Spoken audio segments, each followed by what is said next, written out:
Assalamualaikum dan salam sejahtera. Hari ini Sri Paduka Baginda Yang di-Pertuan Agong telah memberi full backing, sokongan penuh kepada Perdana Menteri Anwar Ibrahim. Tuanku telah kata, tunggu hingga PRU 16, 3 tahun setengah lagi, kalau nak tukar kerajaan ataupun tukar Perdana Menteri. Tuanku tidak akan layan apa-apa usaha untuk menjatuhkan kerajaan atau untuk menjatuhkan Perdana Menteri. Tak kisah langkah apa sekalipun. Don't disturb matters. Stop playing politics.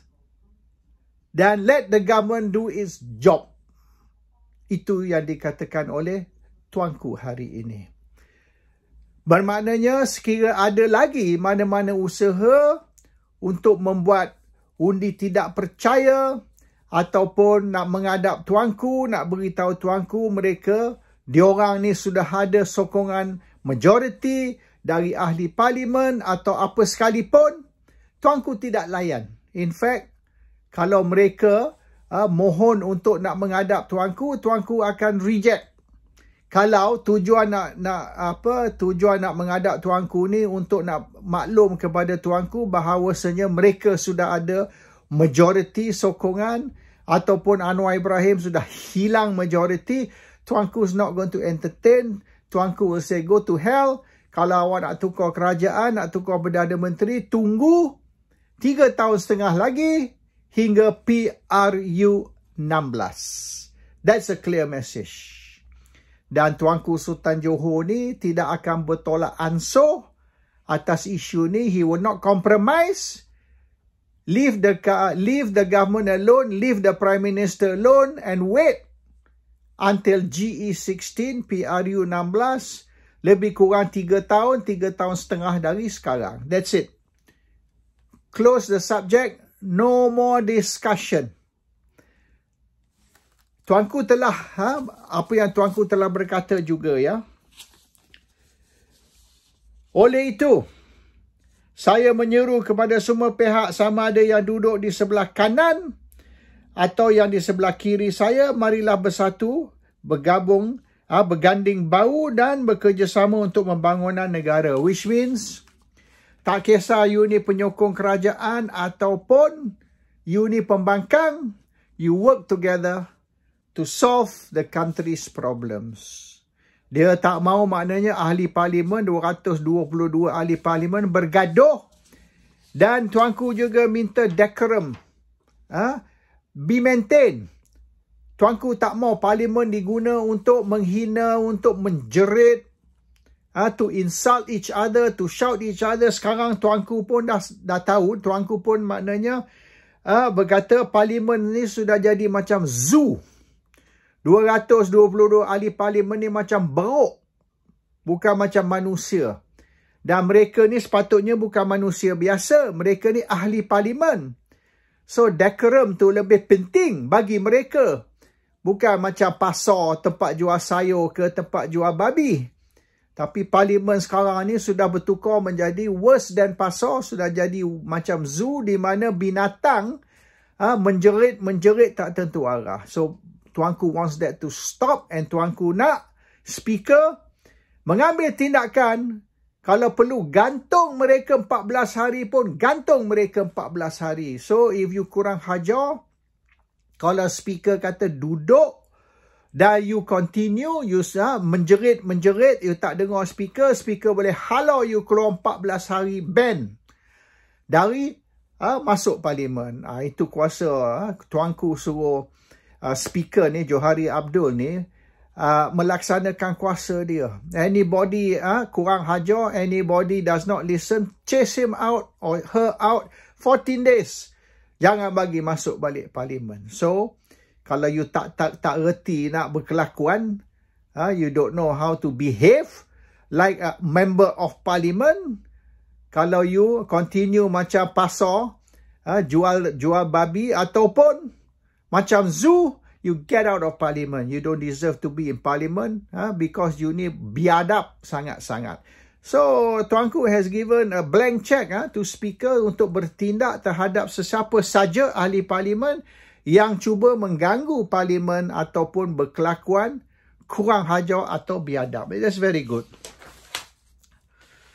Okey, di mata saya, kata Tuanku, kejayaan atau kegagalan negara ini bukan diletakkan di bahu Perdana Menteri saja, tetapi ini adalah bertanggungjawab semua 222 ahli parlimen, kerana yang berhormat semua telah diamanahkan oleh rakyat sebagai wakil rakyat mereka di dalam kerajaan. So sekarang ni, tuduhan bahawasanya Anwar gagal, Perdana Menteri gagal, kerajaan gagal, Tuanku telah counter tuduhan tersebut.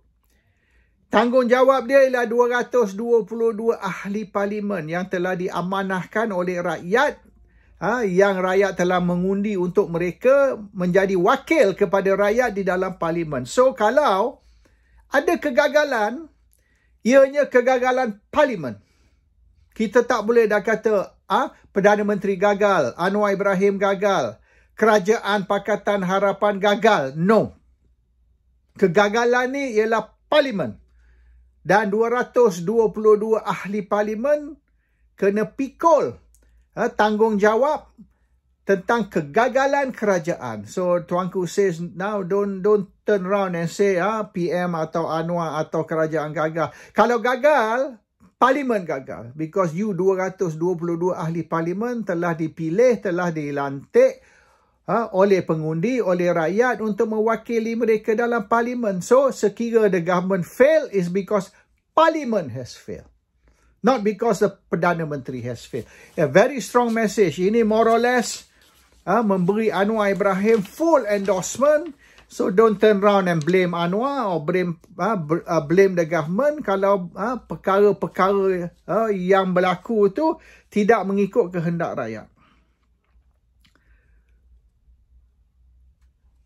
Semua pihak sedia maklum keutamaan saya adalah keadaan hidup lebih 33 juta rakyat. Tuanku's concern is about the welfare of 33 plus million rakyat Malaysia. Oleh itu, saya berharap semua ahli dewan akan menumpukan usaha untuk membela nasib hidup. So, your job, parlimen ataupun 222 ahli parlimen ialah menjaga welfare 33 lebih juta rakyat.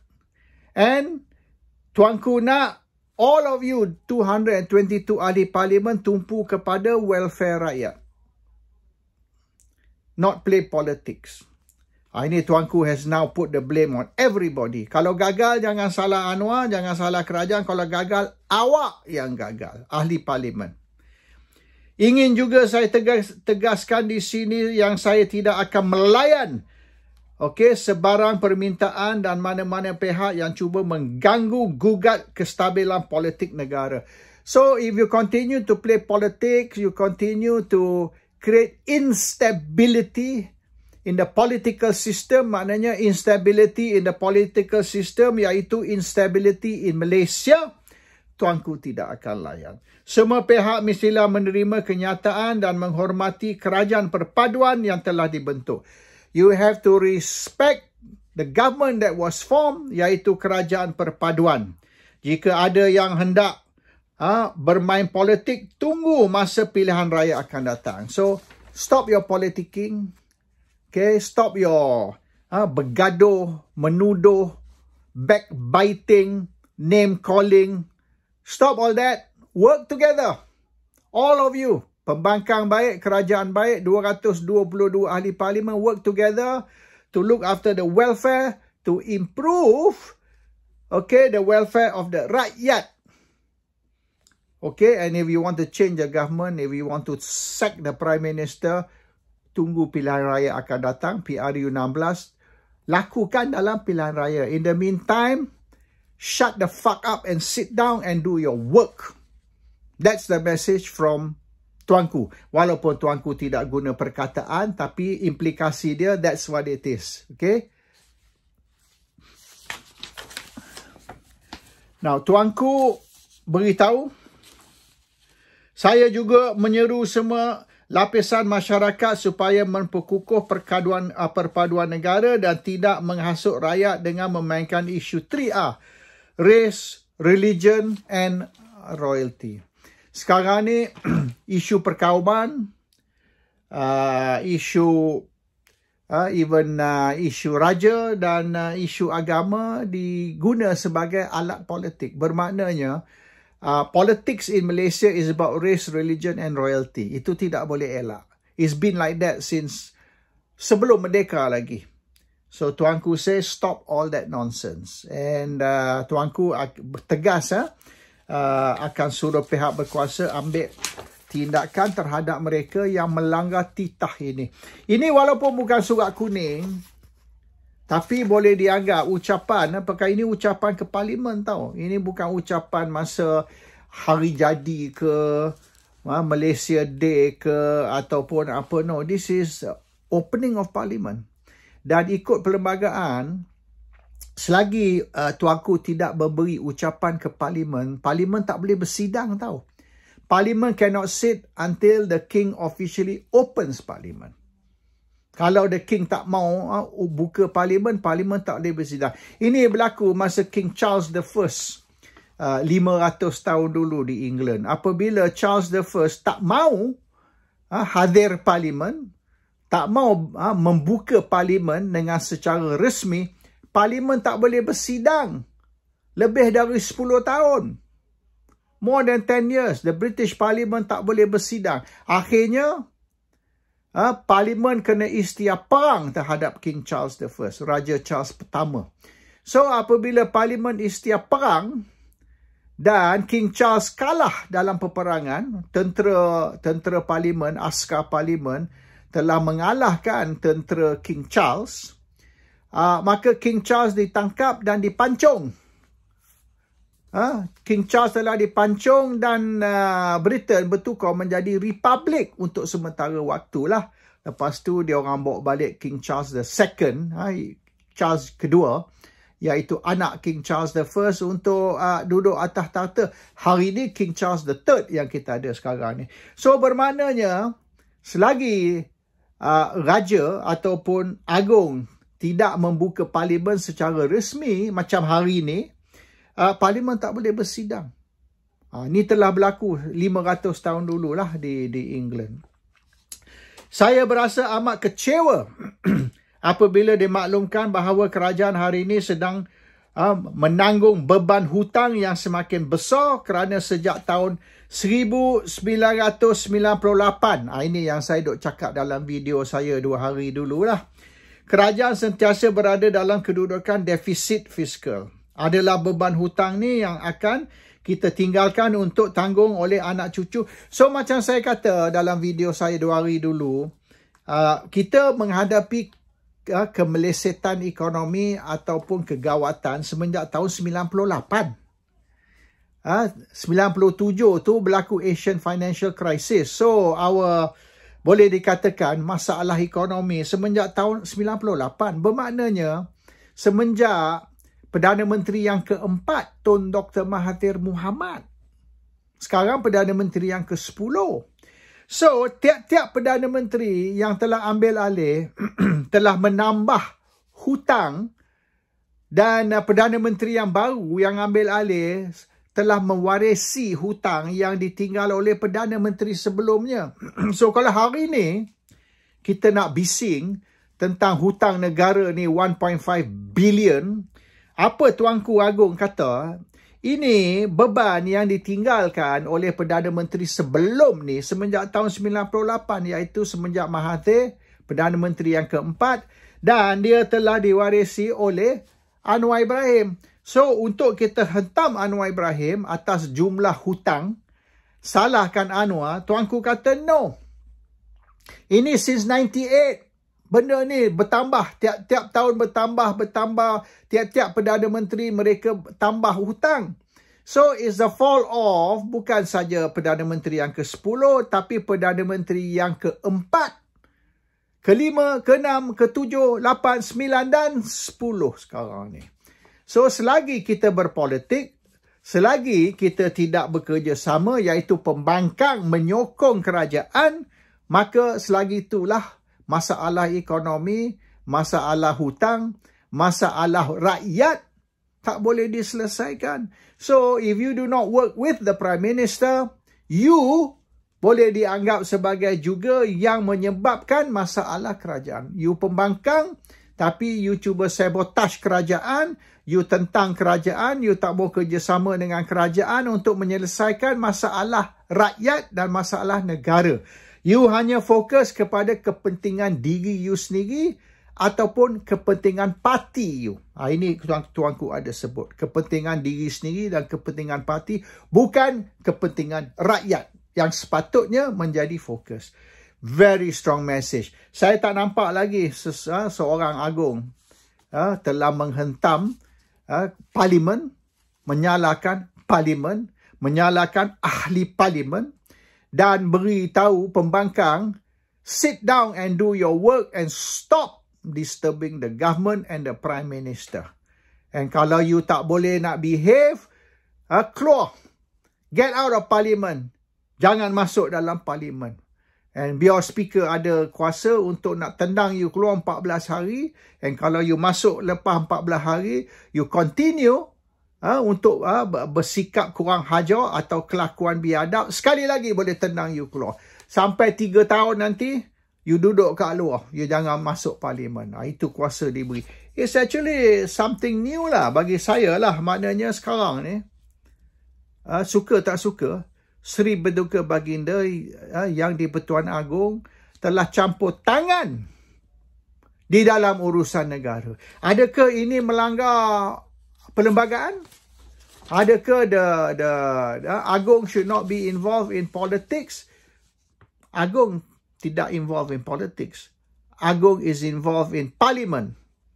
Dan oleh kerana parlimen tak boleh bersidang, kecuali Agong terlebih dahulu membuka parlimen macam hari ini.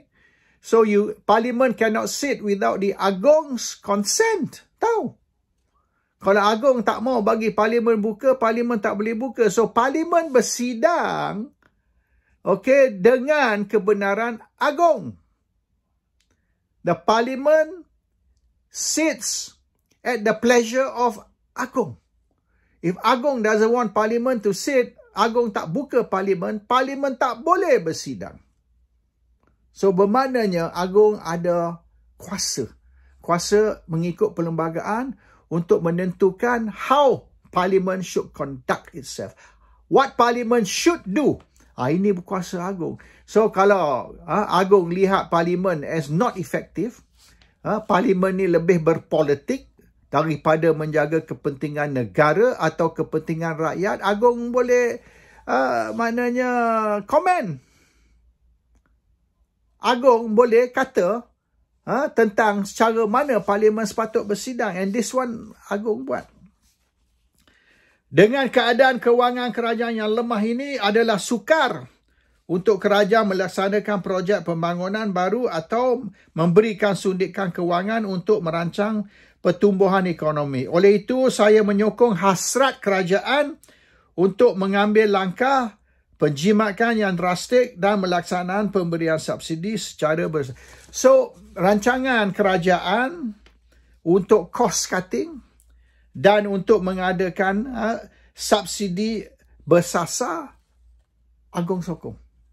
Agong endorse langkah kerajaan. So, mereka yang menentanglah. Tapi Agong say, I support. Okay, this is another very important and bagi saya first time lah. First time. Saya juga sendiri akan melihat perbelanjaan kerajaan dengan lebih teliti dan memastikan setiap cadangan perbelanjaan adalah untuk perkara yang betul-betul diperlukan. Saya berharap semua permintaan saya ini kerajaan akan berjaya memperoleh lebihan fizikal. So, Agong wants to scrutinize. Agong wants to audit perbelanjaan, nak tengok perbelanjaan tu sepatut atau tak sepatut dibuat. And tuanku wants to make sure that duit tidak dibazir and duit tu dibelanja untuk kepentingan rakyat, untuk faedah rakyat. So Agong is going to be very involved in the spending, ya. So terlebih dahulu sebelum Parlimen membentang belanjawan dan sebelum Perdana Menteri meluluskan apa-apa pembelanjaan, Agong nak tengok dulu. I want to see first. What are you going to spend, untuk apa dan sebagainya, dan apa faedah kepada rakyat and so on. So in short, Agong is not going to be non-executive anymore. Agong is going to be executive. Now you kata, oh kalau ikut perlembagaan bla bla bla bla bla. So pergilah challenge Agong. Pergi file dalam mahkamah lah kalau nak, misalnya. Mengatakan yang Agong ni overstep his boundary. Agong ni dah boleh dikatakan melangkah batasan. Agong melangkah batasan dengan campur tangan, interfere di dalam the running of the country. Sepatutnya Agong ni buka Parlimen, lepas tu balik duduk diam. Jangan bising-bising, jangan campur tangan. Agong kata no. Bukan saja saya campur tangan, saya nak tengok dia punya budget, perbelanjaan untuk apa. So Agong is going to be bukan lagi non-executive tapi semi-executive. At least Agong is going to have a say on how the country is going to be run and how the rakyat's money is going to be spent. Cara mana negara Malaysia ditadbir dan perbelanjaan untuk apa. Ini Agong akan maknanya audit. Jumlah pelaburan yang diluluskan sebanyak 3 to 9.5. So Agong ni maknanya menyokonglah prestasi kerajaan, iaitu FDI 330 bilion yang akan memberi pekerjaan kepada 127,000 orang, ekspor negara yang naik 1.4, hampir 1 triliun setengah, keluaran dalam negeri yang pada 2024 berada tahap 4% hingga 5% disokong oleh langkah dan pembaruan belanjawan 2024. So Agong more or less has given Anwar and the government, kerajaan Madani atau kerajaan perpaduan ni passing. So Agong kata they have done a good job, the government, dan Agong quote lah figures tadi yang saya telah baca, those figures. Agong kata the government or the Prime Minister Anwar Ibrahim has done a good job, and maknanya Agong tidak ada apa-apa negatif untuk Anwar Ibrahim atau kerajaan perpaduan. Agong rasa positif. They have done so far, setahun setengah, they have done a good job. And maknanya Agong warning, sekiranya pembangkang sabotage, Agong akan lihat benda ni as satu cabaran, bukan saja kepada kerajaan atau kepada Anwar Ibrahim, tapi satu cabaran kepada Agong. So Agong dalam berapa 11 muka surat tadi tu yang ucapan tuanku di Parlimen, Agong telah membentang semua hasrat tuanku, dan tuanku telah titah apa yang perlu dibuat. This is titah, sebab ucapan pembukaan Parlimen is titah tau. So Agong telah titah, you must do this, you must not do that. Ini perlu buat, ini jangan buat. Dan Agong telah kata kerajaan ni bukan kerajaan gagal. Kalau gagal, is Parlimen gagal. Bukan kerajaan gagal, bukan Perdana Menteri gagal. So, menjadi tanggungjawab ahli Parlimen, kesemua 222 ahli Parlimen untuk menyokong kerajaan dalam usaha menyelesaikan masalah negara dan menyelesaikan masalah rakyat. Dan mana-mana ahli Parlimen yang biadab, yang kurang hajar, halau keluar 14 hari, dan kalau mereka masuk balik, continue lagi, halau lagi sekali keluar. Biar sampai 3 tahun mereka tak boleh hadir Parlimen. Dan jangan cerita politik, jangan cerita pasal agama ke, pasal bangsa ke, pasal whatever lah. Hingga pilihan raya akan datang. Kalau nak berpolitik, tunggu 3 tahun setengah lagi. In the meantime, shut the fuck up and run the damn country. Assalamualaikum. Salam sejahtera.